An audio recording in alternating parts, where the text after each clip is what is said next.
E aí? Bom, sejam muito bem-vindos a mais um episódio do Bom Podcast. Esse episódio é para você que é pai ou mãe de pet. Eu estou aqui hoje com o Dr. Bruno Lisboa. Ele é conhecido nacionalmente e agora também está sendo reconhecido mundialmente por ser o encantador das feras. Dr. Bruno, muito obrigado por vir ao Bom Podcast. Obrigado, viu? Eu agradeço a oportunidade. Beleza, vamos trocar uma ideia legal aí pro pessoal. Você tá bem? Tô bem, graças a Deus. Amigão, me fala. Hoje você é um dos maiores veterinários do Brasil porque escolheu pegar um nicho que pouquíssimas pessoas têm coragem, que são cães agressivos. Como surgiu essa possibilidade? A questão de comportamento agressivo, eu sempre gostei do animal com comportamento mais quente. Animal voltado para a guarda, animais que vigiam, que protegem. Então, eu enxergava uma dificuldade dos tutores em receber o atendimento para esses animais. Então, por quê? Esses animais, geralmente, eles não estão acostumados com outras pessoas. Então, tem uma relação com o ambiente, vai chegar na clínica, o animal está inseguro, cheiro de outros animais, muitas pessoas manipulando. Então, geralmente, esses animais já vieram de outros traumas que, para coletar um sangue, às vezes 5 pessoas contendo, cachorro latindo, movimento na clínica, iluminação. Então, nós pensamos em preparar esse espaço para receber esses pacientes. Mas por que você escolheu, de fato, a veterinária como profissão?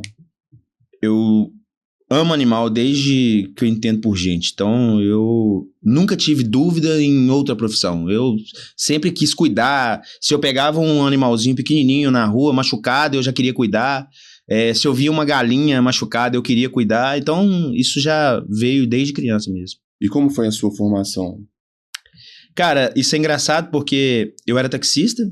E aí, eu trabalhei 10 anos no táxi. Eu trabalhava só à noite. A minha faculdade era integral. Então, eu estudava o dia inteiro e à noite eu ia para o táxi, aí eu ficava dormindo no ponto. Eles até brincam comigo hoje, que eles falam assim, eu te acordei, eu batia no seu ouvido para não passar na sua frente. E isso era difícil, porque já aconteceu de eu ir para a faculdade, trabalhar no carro, ficava a noite toda, e tinha prova no outro dia, eu atravessava, e foi engraçado que alguns professores eram meus clientes no táxi. Acabou pegando meu número, você me busca. Então, já aconteceu de eu buscar um professor em um lugar que é lei seca e tal, e de manhã cedo ele falou, cara, como é que você aguentou isso? 4 horas da manhã você tá lá, e a prova? Eu falei, estudei dentro do carro. Então, foi assim que foi minha vida na formação. E eu sempre fui o gracista, o palhacinho da turma. Então, se você observar, o nome da minha clínica, ela faz trocadilho com o patati patatá. Ele chama pataqui patalá. Porque eu sabia que ninguém ia me dar emprego, porque eu era o palhacinho da turma, o fanfarreiro, eu fazia tudo. Então, eu já sabia que quando eu formasse eu ia ter que montar meu próprio negócio. E aí eu montei a clínica e deu certo. O que é bom dessa história toda é que as pessoas acham que sucesso é da noite pro dia. Que você é o Dr. Bruno de hoje, já assim, da noite pro dia. Mas quais foram as suas maiores dificuldades para começar a empreender? Porque você saiu de 2 ramos completamente diferentes. Exatamente. Cara, o mais difícil é a grana. Não tem como, cara. Empreender no Brasil é muito difícil, cara, porque capital de giro, eu não tinha isso. Inclusive, quando eu montei a clínica, eu estava desempregado. Eu não tinha como, mas a grade era muito pesada. A medicina veterinária ela é um curso difícil. Agora tá tendo ensino à distância, e que eu sou completamente contra isso. Acho que tá perdendo muita qualidade. Porque, como é que o cara vai fazer um atendimento de um animal desse, por exemplo, sem prática? Como que ele vai testar o nível de adrenalina dele à distância? Pela tela é uma coisa, mas ao vivo, um animal rosnando no seu rosto, como é que é isso? Então, uma cirurgia, uma anatomia, isso à distância, isso aí tá prejudicando bem o ensino e eu acho que em todos os ramos.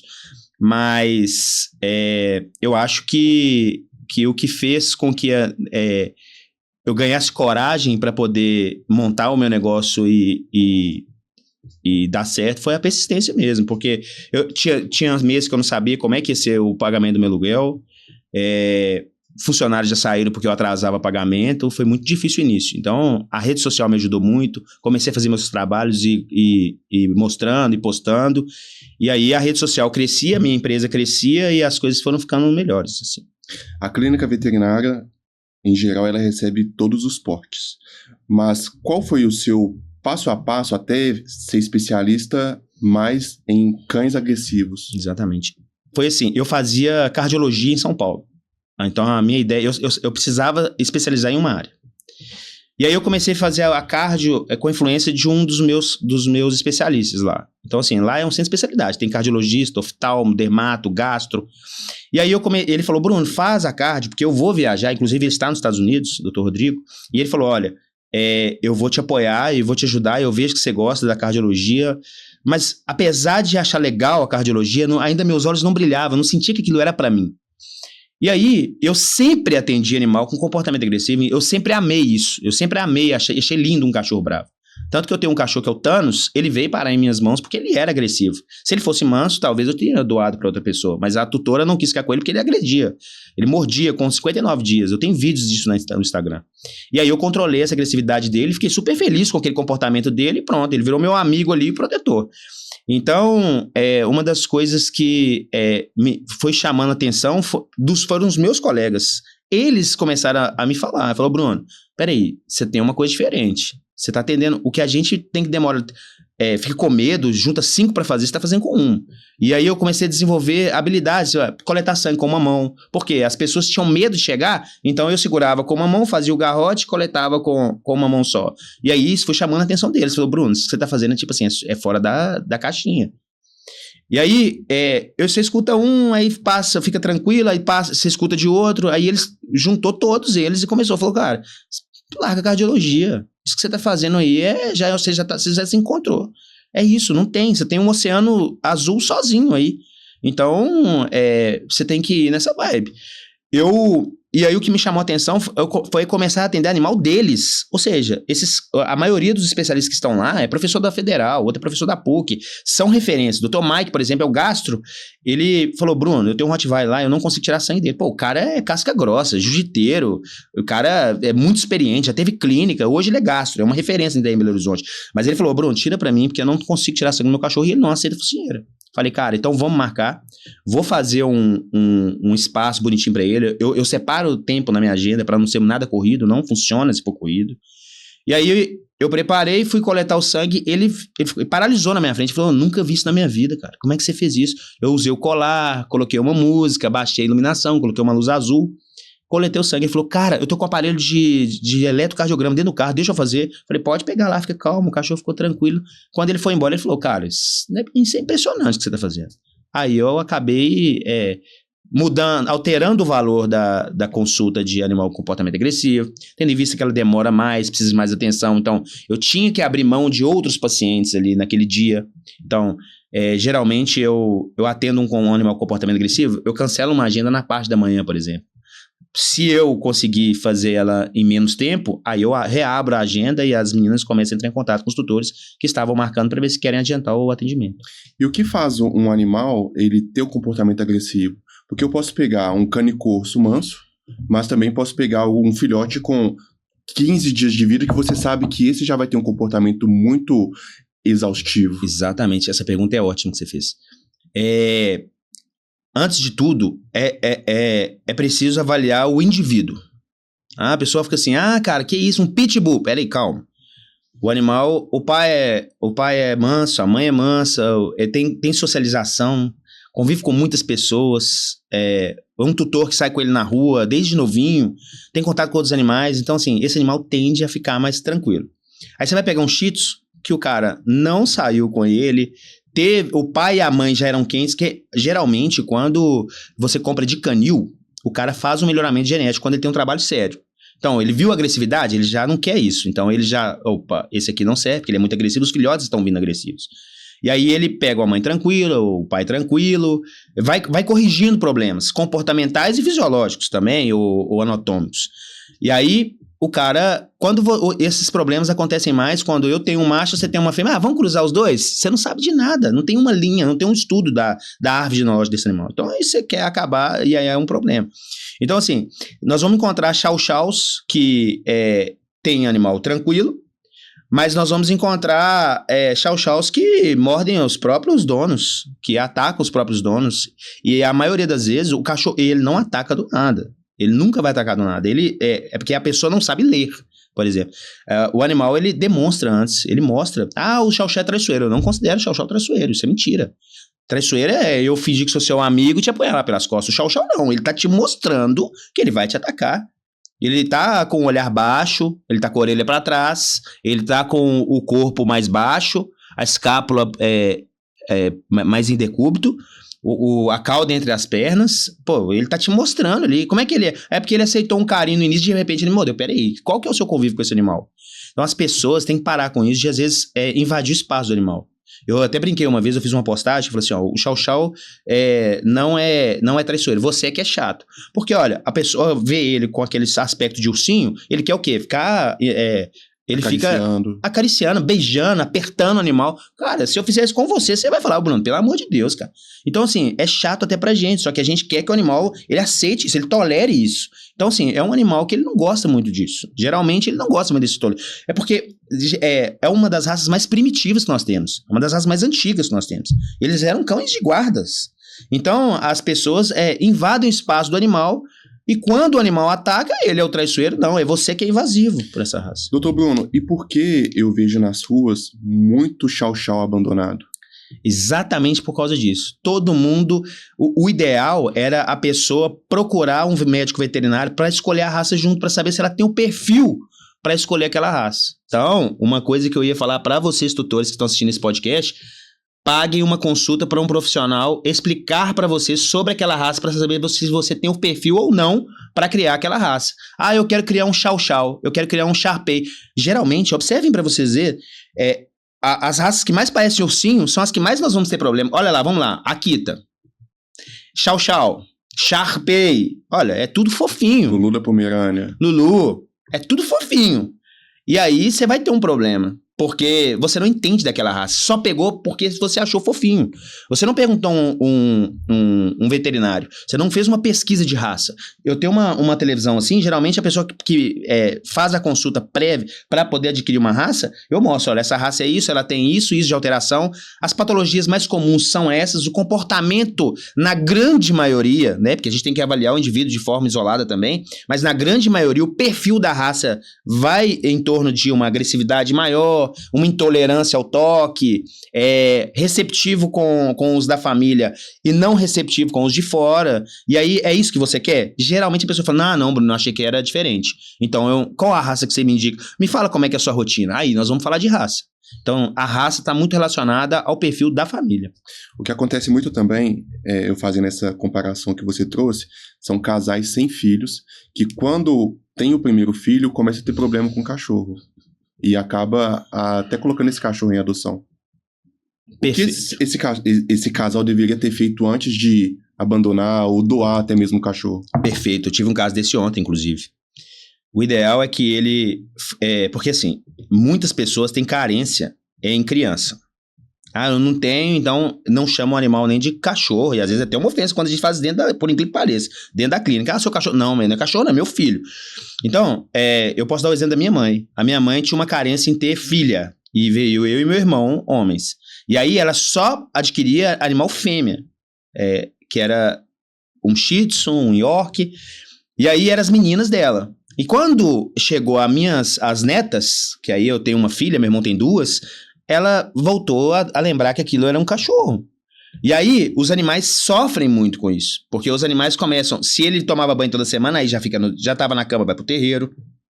Porque a atenção volta toda pra criança. O animal sente isso.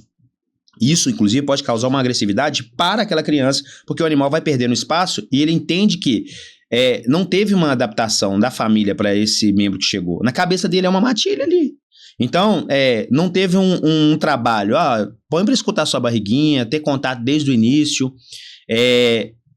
vamos conversar sobre alguns medicamentos que podem tratar a ansiedade, vamos aumentar os passeios. O que acontece é que, às vezes, o animal já tem um comportamento mais agressivo, e aí você deixa ele mais isolado, aí você dá mais atenção para a criança, mas esqueceu do animal, e aí ele já não sai mais na rua com aquela frequência.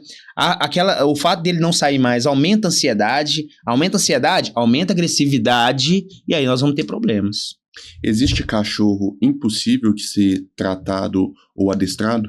Cara, não existe o cachorro impossível de ser adestrado. Existem animais muito difíceis por erro de manejo. Geralmente, eu posso te falar com propriedade, 90% o erro foi do humano. Eu costumo falar isso também nas redes sociais, que antes de um tutor de um animal errar, falhar, seja um pitbull, seja um rottweiler, seja um pinscher, antes de ele agredir alguém, antes de ele atacar alguém, o tutor errou primeiro. Ele errou primeiro, não tem como. Ele errou no tratamento, no manejo, no excesso de carinho, sem correção. Não é que você não tem que amar seu animal, corrigir, mas a correção faz parte do amor também. Porque é só você levar para o lado de uma criança. Eu tô aqui com a minha criança, ela chega aqui, ela é educada, ela senta aqui bonitinho. Mas se ela começar a chegar, ela pega te taca alguma coisa. Ela pega um espeto de churrasco e fura. Cara, isso tá dando errado. O animal é a mesma coisa, é uma criança. Ele precisa de condução. Eu costumo falar, onde não há liderança, o animal vai ter que fazer essa parte. E se ele passar a liderar, fica difícil. Aí nós vamos ter problemas com ataques, com agressividade, baixa imunidade. O animal acaba adoecendo mais também, porque ele vai ficando cada vez mais isolado e a agressividade vai aumentando, porque é um efeito dominó. Porque, o animal ficou agressivo, você já passa a não ter tanto contato com ele, vai afastando o animal já não sai mais, você já não tem mais aquela paciência com ele, e a agressividade vai ficando cada vez mais exacerbada, a ponto de acontecer um abandono, por exemplo. Sim. Doutor Bruno, você tem um método diferente para você tratar com cães agressivos. Primeiro você faz aquele reconhecimento e depois você, do nada, pega um animal que mais parece um boi de 50, 60, 70 quilos e começa a dançar com ele. De onde surgiu esse método, essa ideia? Cara, isso foi interessante porque eu tenho um paciente que foi o que viralizou o Rambo, aquele American Bully. Ele é muito forte e muito agressivo. Então, a tutora me ligou e falou, Bruno, olha, eu tô com dificuldade de atendimento para ele, eu acho que ele vai te dar muito trabalho. E realmente, ele soltou a focinheira, quase me pegou, ele é muito bravo. E aí, quando eu fui pegar ele do chão para colocar, eu fiz um balancinho, que ele era pesado, fiz um balancinho para colocar ele em cima da mesa de procedimento. Quando eu fiz isso, eu senti o corpinho dele soltando. Eu falei, peraí, esse cachorro, ele relaxou. E aí eu peguei esse animal, coloquei no meu colo, aí eu vi que encaixava, eu senti o coraçãozinho dele. Isso é muito importante. Eu via que o meu estava tranquilo e o dele estava muito acelerado e eu conseguia ver ele alterando o batimento, ele ficando mais relaxado, porque ele estava dominado ali que eu tirei, eu desaterrei esse animal, onde ele tinha impulso, onde ele estava forte para agredir, estava no meu colo, ele não tinha muito o que fazer, ele estava praticamente imobilizado ali, as pernas me abraçando, e aí eu comecei a fazer movimento com esse animal, e eu vi que ele relaxou completamente a ponto de deixar eu abrir a boca. Esse vídeo é muito viralizado, e aí eu comecei a testar em outros animais, eu falei, peraí, deixa eu ver com outros se dá certo, ou se foi só um fator isolado. E aí eu fiz com outros animais, e vi que o animal passou a ficar mais relaxado. Então, o animal, ele vem e aí ele começa a agredir, se é pequenininho, e às vezes tá agredindo muito para eu não colocar perto de mim, e ele não aceita a focinheira, eu comecei a balançar ele no alto, com uma musiquinha baixa, e aí veio luz, iluminação, e eu fui adaptando isso e desenvolvendo essas técnicas, e eu comecei a ver que o animal ficava mais receptivo, mais permissível a fazer os procedimentos. Então, e aí foi um sucesso e deu certo, e eu tenho feito isso até hoje. E quantas mordidas você já levou tentando aplicar esse método? Claro, eu só tomei uma mordida até hoje grave, tá? Eu tomei mais ou menos umas 3 mordidas. Mas essa grave, que foi essa lesão aqui, que deu até essa lesão aqui atrás, essa animal era mansa, ela foi de um resgate, eu nem trabalhava com animal comportamento agressivo ainda, essa é uma das minhas perguntas que eu mais recebo. Eu dei o ponto, cuidei dela direitinho. Quando ela voltou para poder fazer a remoção do ponto, eu liguei eu pedi pro Ronan ir buscar a focinheira. Quando eu peguei ela do chão e fui levantar, eu vi que aquilo assustou ela me mordeu. Tá? Foi um erro de leitura. Eu não tinha experiência naquele momento para fazer aquela leitura, eu tinha 1 ano de formado naquela época. E em atendimentos, eu tomei uma mordida na mão porque eu preparei a focinheira, esqueci de colocar ela, era um Rottweiler lá de Nova Lima, forte, muito bravo. E aí eu fui olhar para a câmera e fui mexer nele, ele tava só com uma focinheira, e eu trabalho com 2 de segurança e às vezes um colar. Ele só tava com ela que eu ia colocar a outra. E aí ele acabou soltando e me mordeu com a metade dela, não foi nada grave, machucou, mas deu para atender o animal até o final. E um pincherzinho que me mordeu, mas eu te falo uma coisa, 99% dos acidentes com profissionais, o erro foi do médico.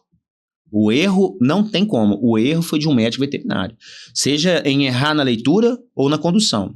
Então, não esperou o tempo que deveria esperar, fez mais rápido, A recepção tava cheia. Cara, lá se a recepção estiver cheia, geralmente eu abro um leque para poder fazer esses atendimentos, mas se a recepção estiver cheia, cara, pode chegar. Eu só paro por uma emergência.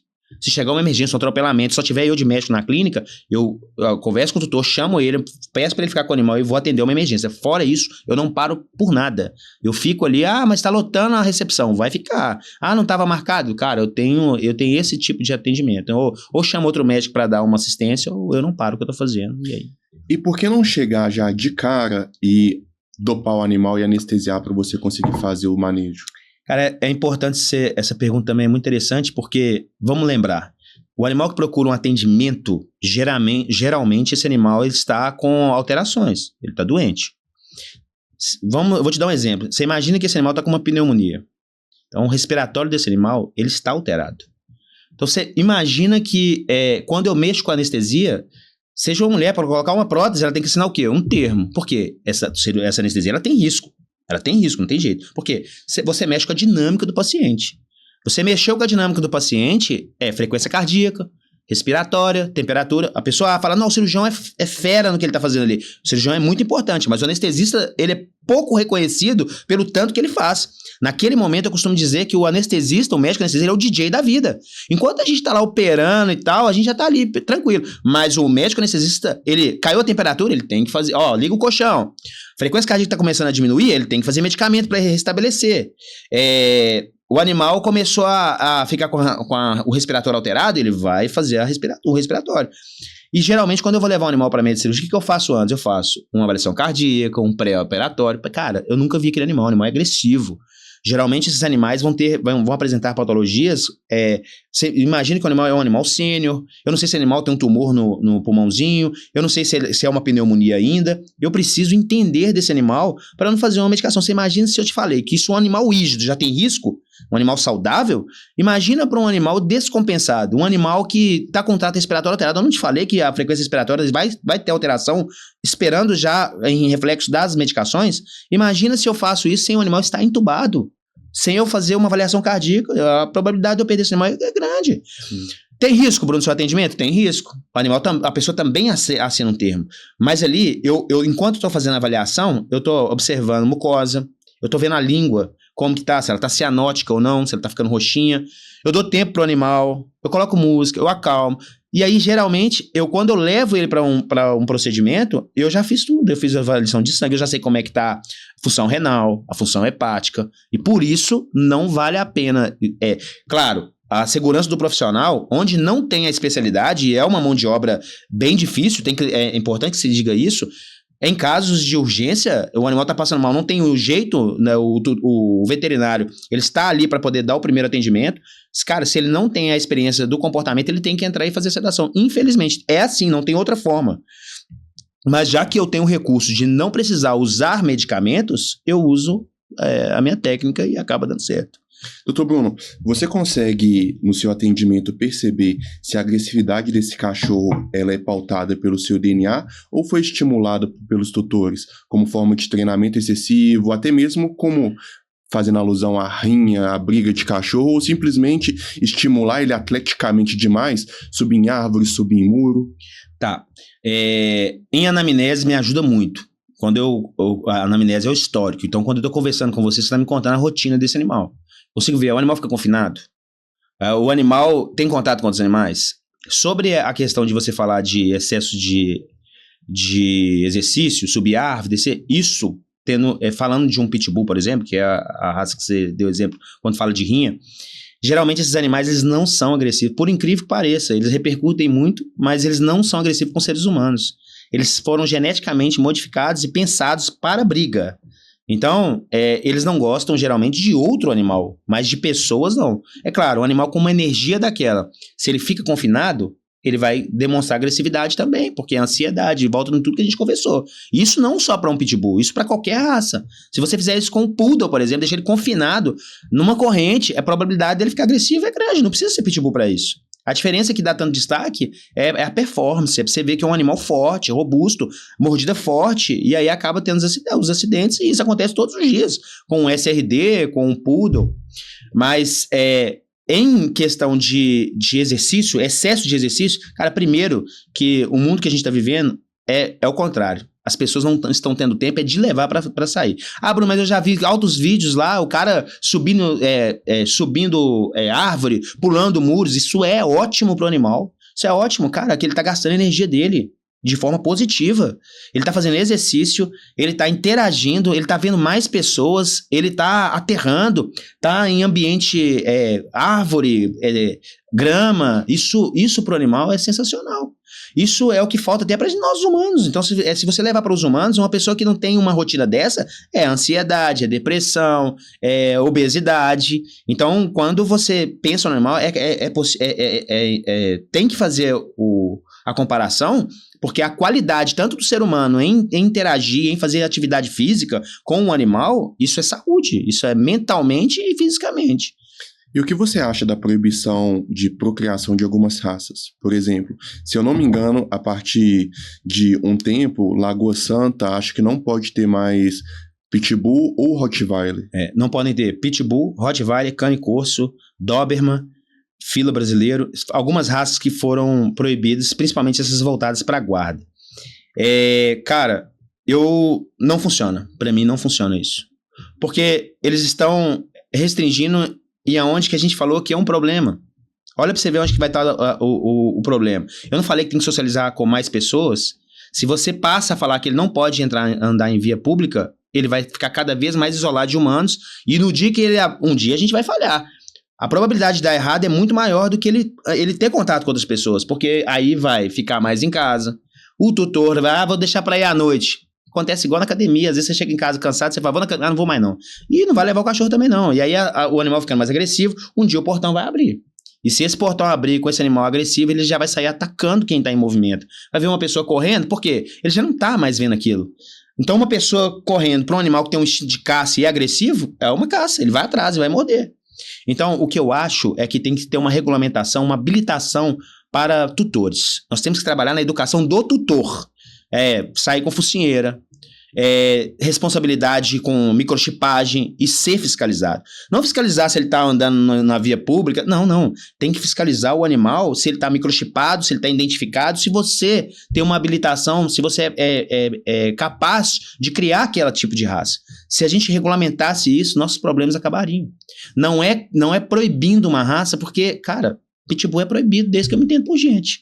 Mas olha quantos tem por aí. Quem vai fiscalizar isso? Nós não estamos conseguindo fiscalizar nem o que deveria fiscalizar para humanos.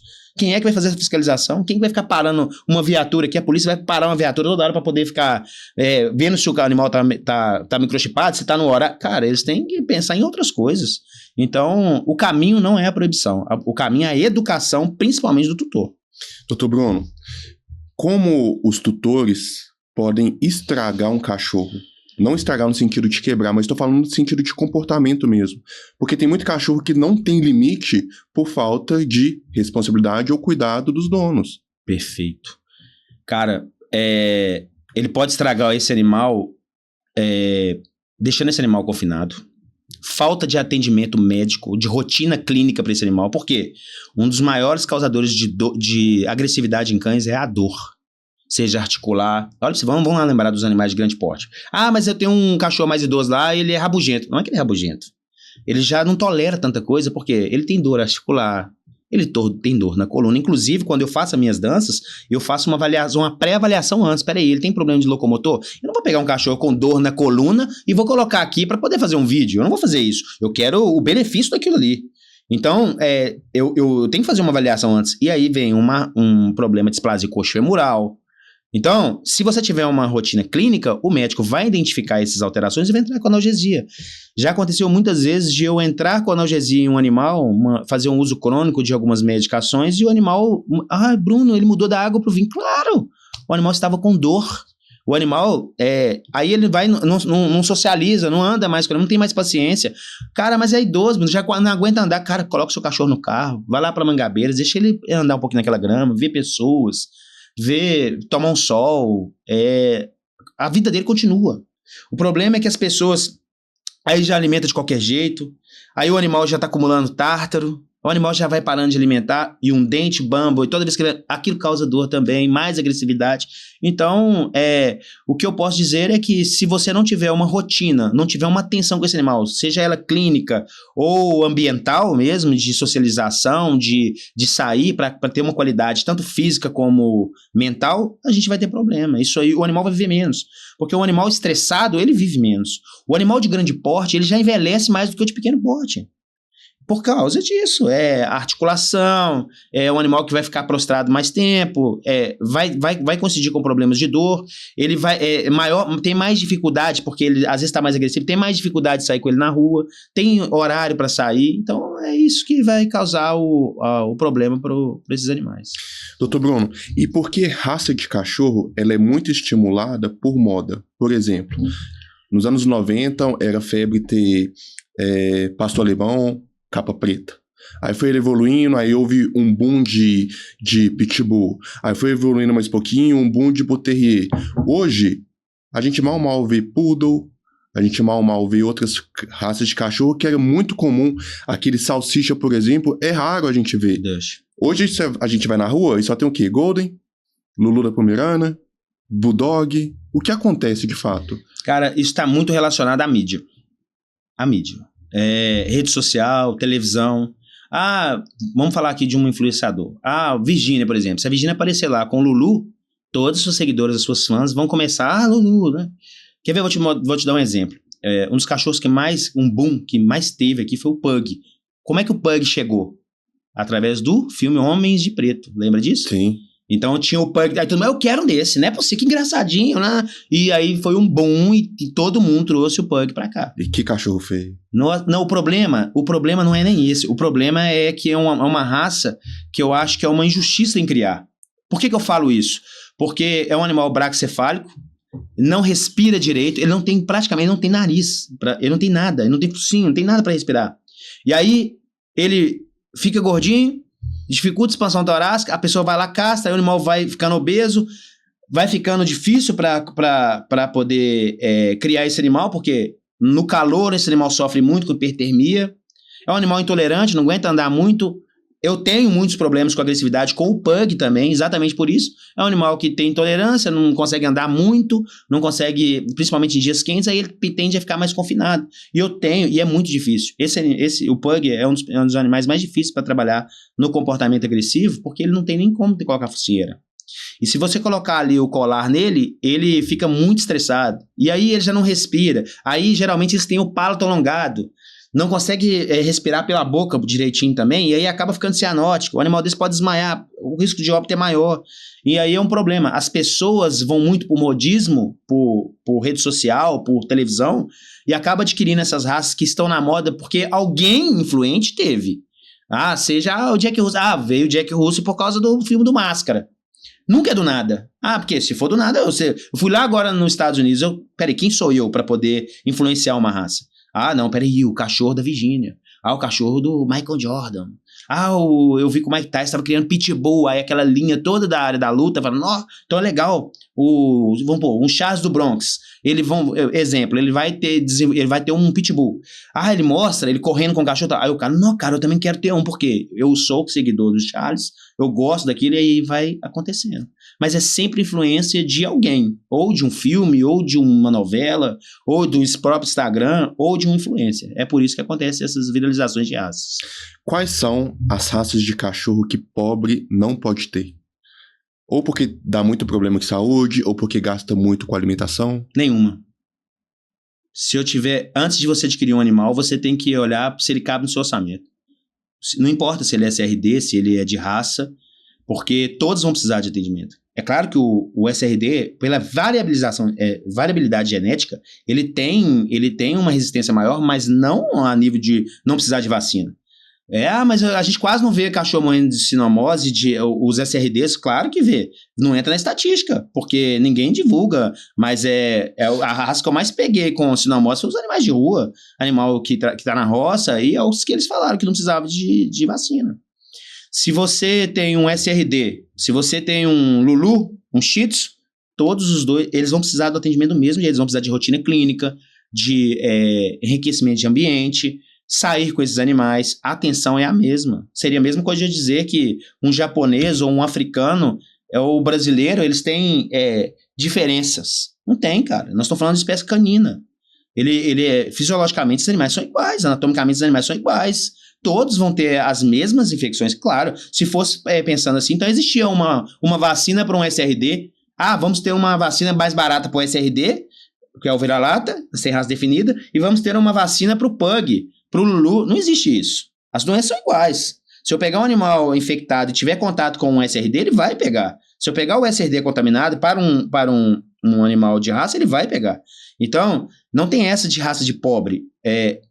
O pobre não é que é proibido o pobre ter cachorro, cara. Eu tive cachorro a vida inteira, eu sempre fui pobre.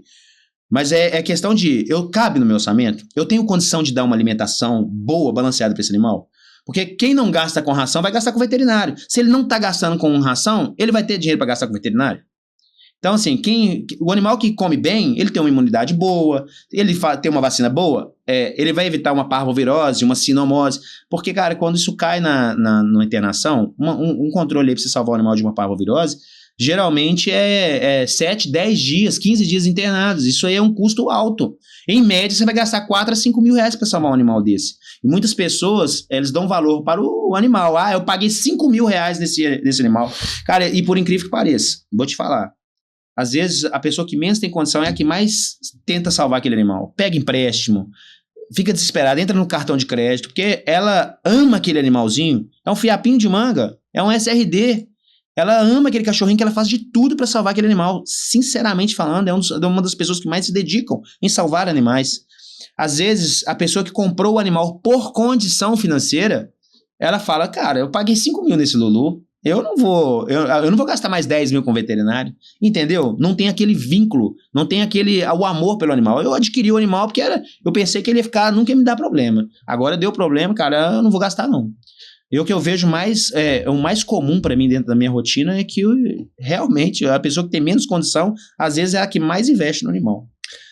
Tipos de ração realmente importa para uma saúde animal? Ou essa questão de ração super premium é apenas marketing para ser comercializado? Cara, a gente não tem uma fiscalização que fica em cima das empresas para falar, deixa eu ver o nível disso, o nível daquilo. Mas sim, a gente tem umas rações que a gente, na nossa rotina, a gente...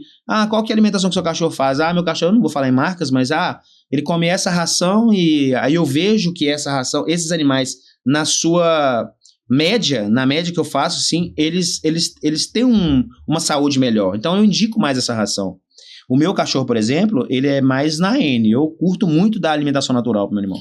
Eu ia te perguntar sobre isso, se de fato tem benefícios. Cara, o meu cachorro tem 5 anos, ele só adoeceu uma vez por intoxicação. A doença, não. Ele foi intoxicado de forma alimentar. As pessoas que me seguem sabem disso. Fora isso, ele já salvou mais de 12 animais doando sangue, não doador. Ele já doou sangue 9 vezes na minha clínica. E o que é uma alimentação natural? É um balanceamento principalmente de alimento de origem animal, no meu caso, né? Tem pessoas que colocam ali um brócolis no meio, tem que ser acompanhado, gente. No meu Instagram sempre me perguntam, eu não gosto de falar de alimentação, porque é uma outra área, tá? É uma outra especialidade. Inclusive, para fazer a minha, eu procurei um profissional, que é o Dr. Arthur Vasconcelos, ele me ajudou muito nisso. E aí eu fui conduzido por ele, porque faz a parte de nutrição do animal, né? Ele é um nutrólogo lá do médico veterinário na parte de nutrição. A doutora Ludmila, minha endocrinologista, ela faz a parte de alimentação também. Peraí, qual que é a sua rotina? Como é que é a vida desse animal? Geralmente faz exames antes, vai entender como é que é a raça, e a alimentação ela é escolhida para o perfil daquele animal. Então muitas pessoas olham para o Thanos e fala, vou copiar essa alimentação. Primeiro que erra feio. Por quê?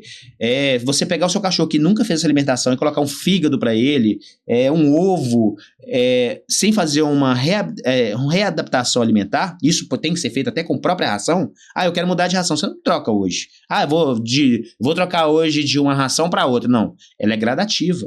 A alimentação natural, a introdução dela também tem que ser gradativa.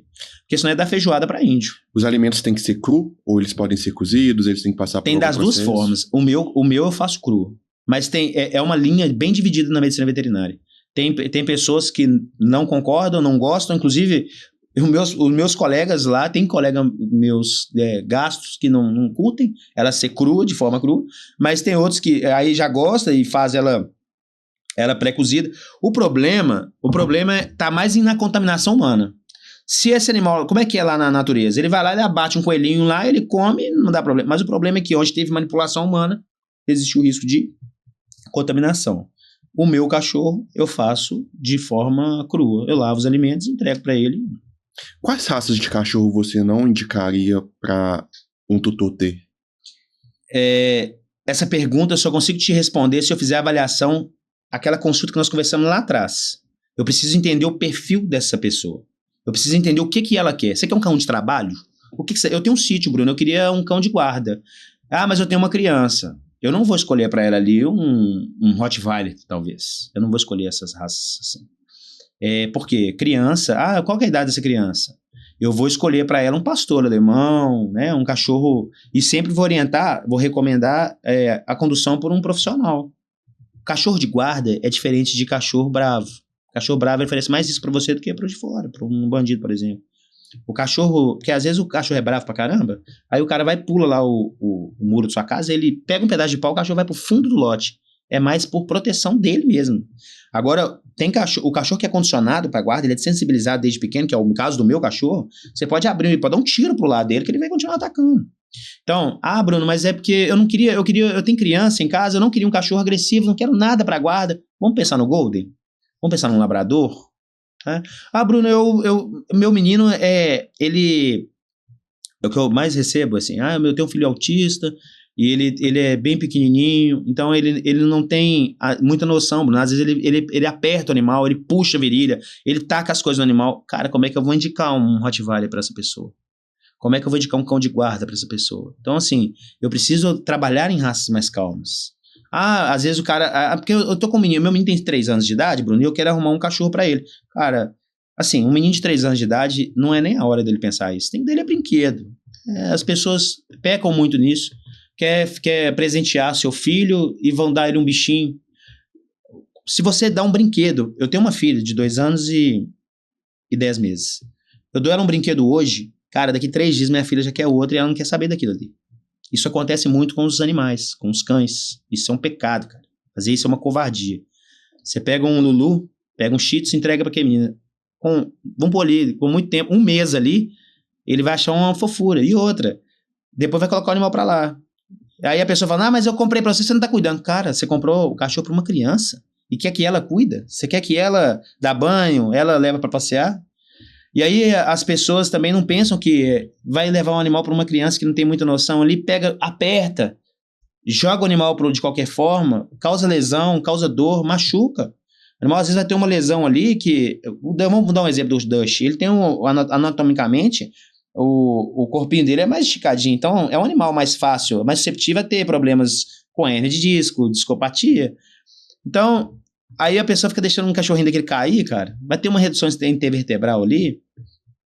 E o animal pode causar dor e ficar agressivo por causa daquilo. Aí morde a criança, aí você vai pôr o cachorro pra lá, doa pra uma pessoa que não tem condição. E é uma cascada de problemas.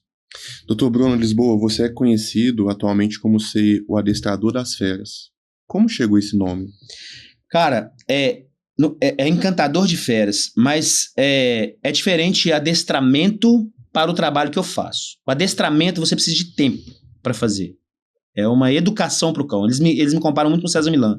O trabalho é diferente. O César Millan é como se fosse o professor do cão e eu ali o médico do cão. Eu entro ali, eu não tenho tempo para falar com a pessoa assim, leva seu cachorro em casa, adestra primeiro, coloca a focinheira e depois traz. O cachorro está precisando de atendimento médico.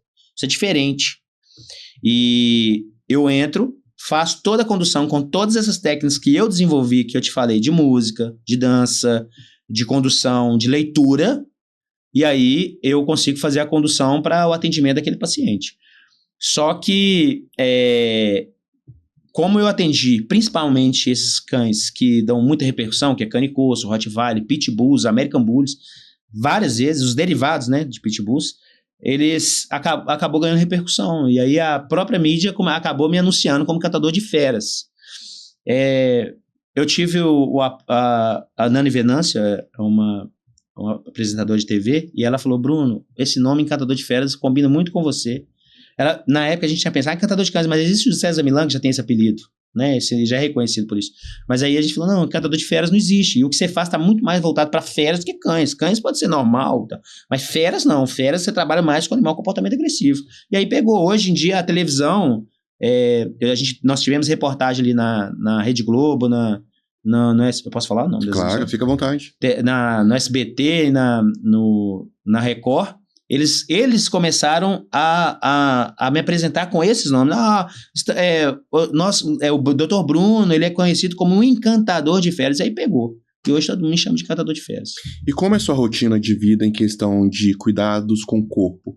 Porque ficar pegando por várias vezes ao dia um peso de 50 quilos, um cachorro com 60 quilos, coluna, ombro, joelho... É difícil. Eu malho. Eu tenho uma rotina na academia, eu malho, eu luto. Eu sou mais da competição no jiu-jitsu, né? Então, sempre... Eu sou um cara que eu deveria treinar mais jiu-jitsu. E geralmente o professor até pega no meu pé, meus colegas, que eu treino mais na véspera de luta, que eu vou dar um jeito de... Igual essa semana, vou lutar semana que vem. Eu já faço uma correria para poder lutar. Mas a academia eu tenho mais na rotina para poder aguentar esse peso. E isso é importante porque se você não tiver força... O que acontece? O jeito de você pegar vai ficando desconfortável para o animal. E aí o que era para ser um benefício vai ser um malefício. O animal vai ficar mais agressivo porque você está pegando ele de mau jeito. Você está pegando ele de mau jeito, ele vai ficar agressivo porque ele está sentindo dor. Ou medo de cair. Medo de cair, porque, assim, se você pegar um animal... Ele tá vendo se tá seguro ali, confortável para ele. Se você não tem força, também não fica confortável. Você imagina, alguém te carrega, te segurando, você tá sentindo ali que tá desconfortável. Uma pessoa que tá te carregando com mais facilidade, ela arruma posição para te deixar confortável. Porque não tem força, não tem essa opção. E vacina de leishmaniose, por que ela não existe mais? Cara, a vacina de leishmaniose, ela perdeu a credibilidade eu acredito que seja por ineficácia. Né? Então, é uma concorrência ali e alguém descobriu que, por algum motivo, ela não estava sendo eficaz para o tratamento, mas para a prevenção, o preventivo. E aí acabou caindo a vacina leishmania, tendo em vista a várias reações, complicações clínicas que os pacientes estavam sendo acometidos. E quando você fica realizado, como um tutor chega para você e fala, doutor Bruno, muito obrigado, o meu cachorro hoje está melhor, só você conseguiu dar essa medicação? Cara, é um desafio. Eu gosto muito de desafio. Quando fala assim, Bruno, meu cachorro já passou por 5 veterinários, ele é muito agressivo, eu não consigo. Cara, naquele momento, é o meu momento ali. É como se fosse um jogador de futebol fazendo um gol. Era como se fosse um lutador dando um nocaute, uma finalização do jiu-jitsu. Para mim, aquele momento ali é meu momento.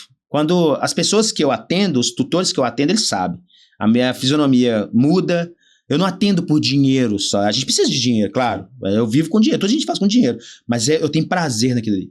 Os tutores que eu já atendi os animais eles devem ter falado assim, pô, o que é isso, cara? O cara tá rindo, ele tá feliz. Esse último que eu postei agora, eu faço até assim, porque eu fico feliz. Às vezes eu tô indo pro atendimento, as minhas ligam, eu dentro do carro, se o volume tá no 10, elas falam, Bruno, o cachorro é muito agressivo, acabou de chegar aqui, eu aumento por 30 e já vou cantando de alegria. Eu gosto disso, eu faço porque eu amo isso. E eu acho que é muito importante porque eu acredito que a pessoa só é capaz de descobrir um dom se ela faz o que ela ama. Porque se a pessoa não ama aquilo ali, como é que ela vai se empenhar? Como é que ela vai dar o máximo dela? A pessoa tá ali para cumprir tabela, tá frustrada, não tá afim de trabalhar mais, cara, ela tem que procurar outro ramo ou ela tem que rever os seus conceitos e se especializar em alguma coisa. Porque se você faz algo que você não tem vontade, não tem amor, não tem atração por aquilo, tropismo pelaquela profissão, você acaba não descobrindo um talento que você teria em outra profissão, por exemplo, ou em outra área.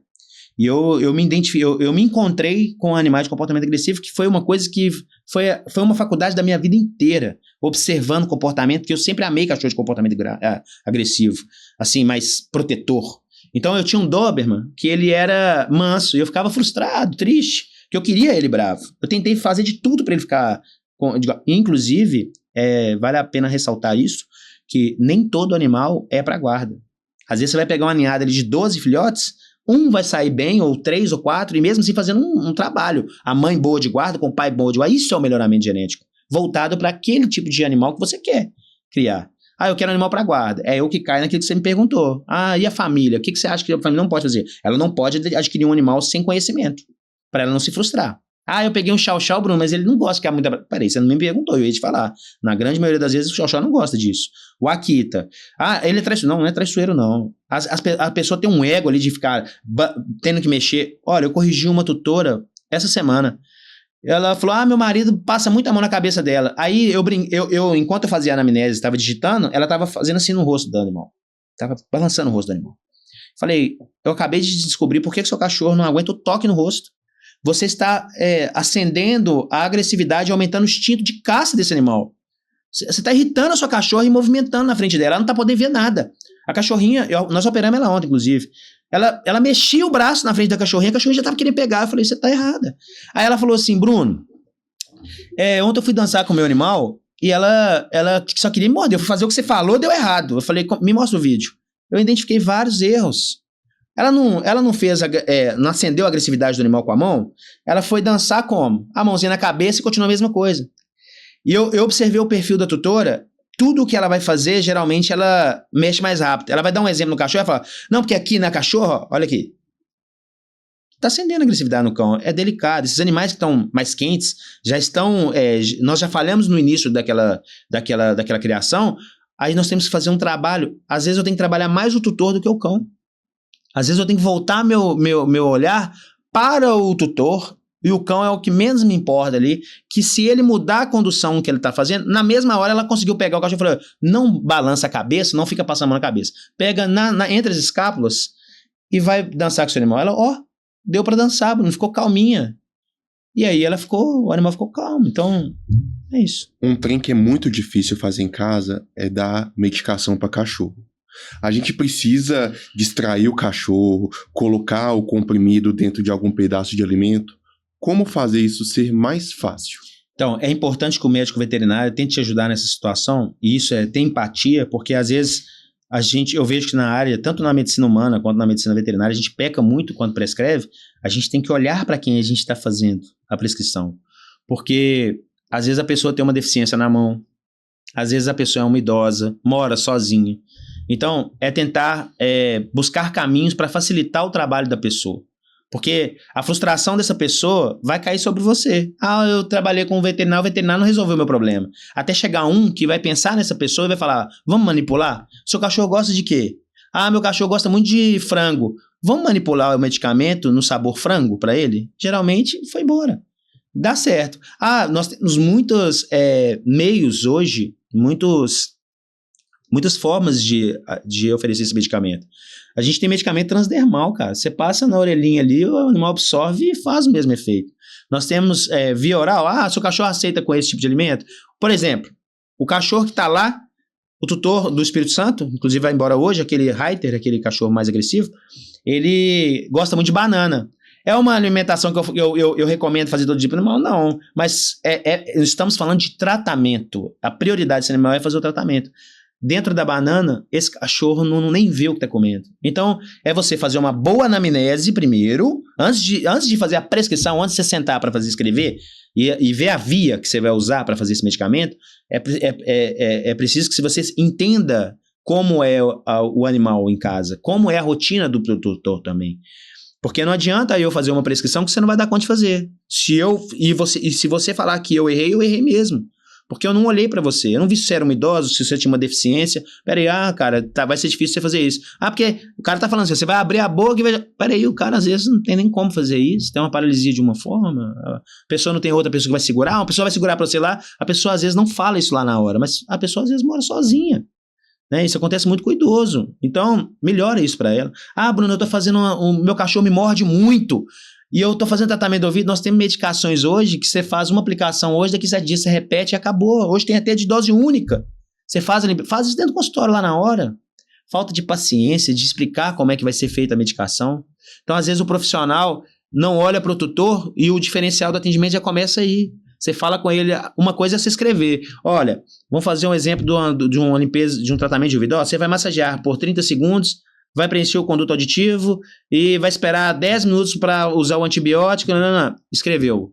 Entregou para ele, tchau para você. Não é assim não, cara. Pera aí. Ô meninas, tem aí solução odontológica? Pega lá para mim. Vamos ter vão ter cuidado com esse atendimento, é isso que faz a agenda encher, sabe? É empatia, você fala, calma, eu vou te explicar como é que é. A pessoa entendeu mais ou menos, melhor do que ensinar na hora, você ter uma paciência, uma calma para ensinar. Olha, me presta aqui, vamos fazer, eu vou fazer o primeiro para a senhora ver. Ó, tem 2 orelhas, uma sua, uma dela. Que, ó, vou fazer nessa, faz nessa aqui para me ver como é que... Ah, não, a senhora tá errando aqui, ó. Não faz muita força, não, porque às vezes você vai ver até a força que a pessoa tá fazendo na orelha, vai causar uma lesão, vai irritar a pele. Ela tá limpando com força, você fala, não, pode diminuir essa força, vamos fazer assim, porque olha lá dentro pra você ver, o cachorro geralmente já coçou, tá irritado, e se tá irritado e ela tá esfregando, o cachorro fica mais agressivo, mais agitado, não deixa fazer o tratamento. Então já começa o seu atendimento, o sucesso no protocolo que você vai passar, começa ali. Na hora que você está ensinando o tutor como fazer a medicação. Doutor Bruno, eu não posso deixar você ir embora sem antes te pedir para você nos dizer qual é a responsabilidade de um tutor. Porque uma coisa é, no momento de emoção eu quero um cachorrinho. À medida que o cachorro começar a desenvolver, eu vou mudar de ideia, eu vou abandonar esse cachorro, eu vou colocar em um abrigo. Primeiro, avalie se esse animal ele está dentro do orçamento da família. Ah, mas vai chegar um bebê. Tá, você consegue arcar com os custos da criança, porque eu tenho uma filha em casa, eu sei o custo que é. E mais o animalzinho,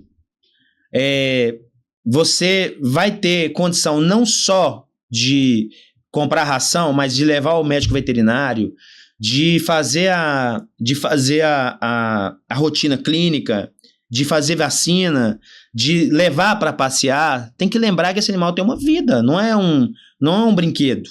Tem que lembrar que esse animal vai ter uma vida, vai precisar socializar, vai precisar de ver outros animais, vai precisar fazer uma caminhada junto com você. Pô, cara, cuida de você, mas já aproveita e cuida do seu cão também. Leva ele para passear.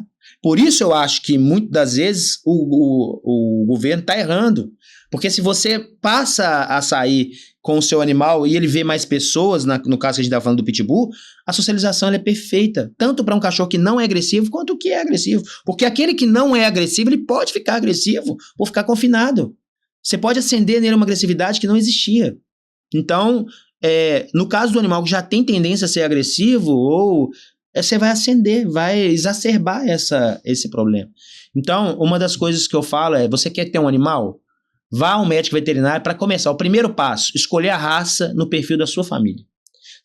Primeiro passo de tudo, antes de ir ao veterinário, é saber se ele vai caber no seu orçamento. Para você ter certeza se ele vai caber no seu orçamento, você vai perguntar ao veterinário quais são as alterações dessa raça. Geralmente, o que é mais comum de acontecer nessa raça? O seu animal tem colapso traqueia, pode ser que ele precisa de fazer uma cirurgia. Essa raça tem muito problema com pele.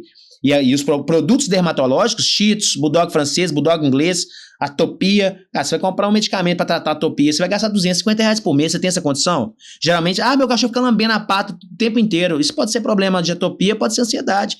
Quem vai diagnosticar isso? O veterinário, o clínico vai atender, depois vai te caminhar para um dermatologista. Olha para você ver o problema. Você tem dinheiro para poder fazer essa consulta? Peraí, lembra que é igual o ser humano. Agora ele vai ter que ir para uma... Ele vai ter que ir para uma especialidade. A especialidade já é mais cara. O animal com comportamento agressivo. Nós temos um problema com comportamento agressivo porque a gente não tem mão de obra. Nem dentro, nem fora do país. Tanto é que tem destacado o nosso trabalho. Mas você vai pegar o seu cachorro de Espírito Santo, igual esse cara fez, o Wellington. Você vai pegar, igual a Fernanda também, você vai pegar ele lá do Espírito Santo, você tem condição de trazer ele aqui, fazer uma cirurgia, tirar a dor desse animal do joelhinho dele, voltar com ele para Espírito Santo de novo. Você tem condição de fazer isso? Se você não tiver condição de lembrar que um dia ele vai adoecer e ele vai precisar de você...